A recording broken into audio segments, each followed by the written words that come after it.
In Washington, D.C., a young Mainer testified on behalf of the Children's Congress delegates as to why funding for diabetes research and testing is critical in hopes of finding a cure. Sierra listened in on the session and joins us now with more. Thanks, Sully. In 1997, Senator Susan Collins started the bipartisan Senate Diabetes Caucus. The special diabetes program through the National Institutes of Health was also set in motion the same year. The Critical Diabetes Research Program has grown tremendously and impacted lives of those living with type 1 diabetes. That's why 16-year-old Ruby Whitmore of Old Town testified on how this research has bettered the lives of those living with the disease.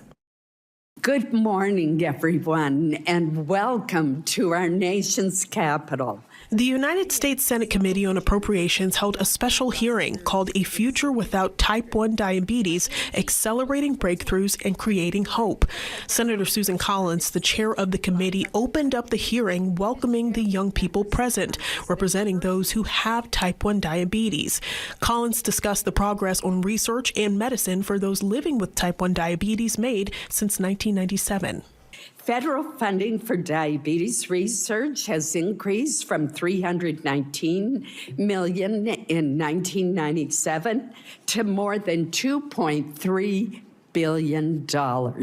That's due to your advocacy, and that includes a $10 million increase enacted just last year.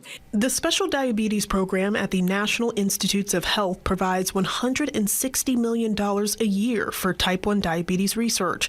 According to Collins, in 2017, it led to the development of the first ever FDA-approved artificial pancreas that can control blood glucose levels automatically.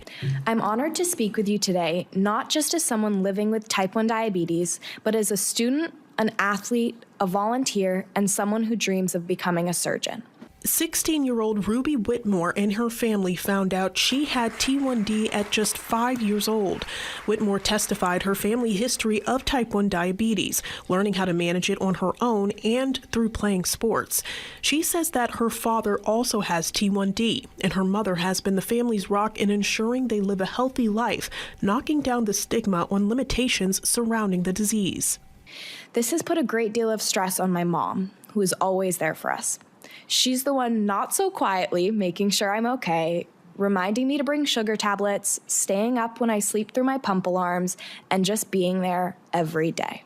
Since federal cuts have significantly impacted NIH funding and vital research into type 1 diabetes, Collins urged those present to advocate for an extension to the Special Diabetes Program, which she says could end in September.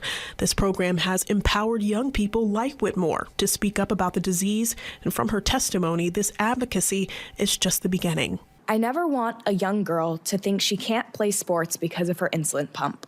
I never want a family to skip doses or ration supplies because of cost. Everyone living with type 1 diabetes deserves the chance to thrive. Your support makes that possible. Thank you for your time, and thank you for investing in a healthier, better future for people like me.